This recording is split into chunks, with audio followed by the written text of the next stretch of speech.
The Coalition released a blog post today that covers all of Gears of War E-Day's open beta details and the FAQs. As you all know, I've had a chance to already play Gears of War E-Day, and your chance is coming in just a few short days. So this video is really going to be geared about what to expect in week 1 and week 2, because there is a little bit of a twist that I don't think any of us saw coming. It was definitely not communicated to us in advance, so this is new. Let's talk a little bit about the blog post as we kind of go into it. The Gears of War E-Day Open Beta is your chance to get hands-on with the Gears of War E-Day and provide essential feedback to help ensure that the best day one experience is possible. Early access for those that have pre-ordered runs from August 6th to August 10th, and the Open Beta, which is where you do not have to pre-order the game, is available starting August 13th through the 17th. Open Beta times and content have also been published. The Early Beta is available to those who pre-ordered, as we talked about, and to Game Pass Ultimate and PC Game Pass members.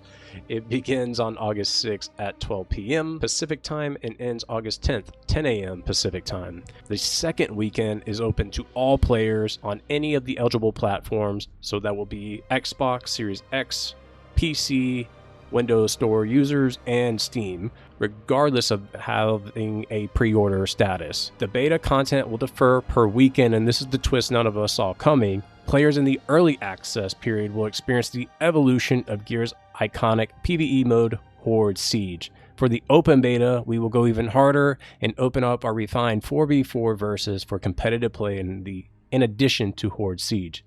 The beta contents features only a subset of launch content. To see the difference between what's available in the beta and what's available at launch, the beta will be a little bit short in terms of content than what's actually expected at launch. So here's the summary of what the graphic is. In Horde Siege in particular, there's going to be one map that you will play. It's called Golden Quarters versus 3 launch maps that are to come. And then you can still play the forward classes, which is the Assault, Breacher, Marksman, and the Medic class. And then in the beta, your classes are capped to level 10 versus level 30 at launch, and you won't be able to play all the invasion bosses that pop up on the map. Then in addition, when we move into the open beta weekend, there's only going to be 2 game modes that you can play. Those 2 game modes for versus multiplayer are going to be Team Deathmatch and Conquest. Conquest is a new, refined King of the Hill, essentially.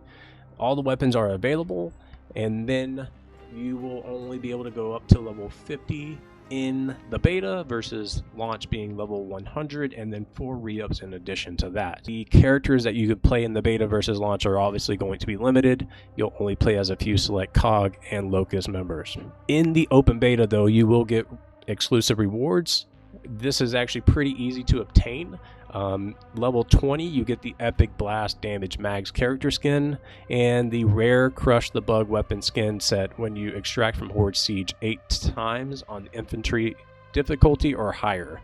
Then you can also get the Crush the Bug banner, emblem, and icon by getting 25 headshots, performing 10 revives, and getting 5 Lancer Chainsaw executions. And then obviously the open beta medal and first in the fight title by just launching the multiplayer beta. From there, they've also released the specs for the PC beta. For those that are playing on PC, what specs are required. I'm not going to go into specs. Just take a look at this, get into detail. But the one thing I will say, and I can confirm, is being on PC, is the storage required is around 80 gigabytes. I've seen reports that I can't confirm it, that the Xbox Series X version is somewhere in the 60 to 70 gigabyte range, so just be prepared for that. And then they have a ton of questions below, which are very common, but I will say if you are a PC player, please update your video card drivers. You may run into issues if you have an NVIDIA GPU like I did. I didn't have any issues directly, but it's just better to be ahead of the curve, so make sure that you update your drivers. So this kind of covers more or less the content that is expected to come, and this microphone is just driving me crazy, so enjoy this in the video.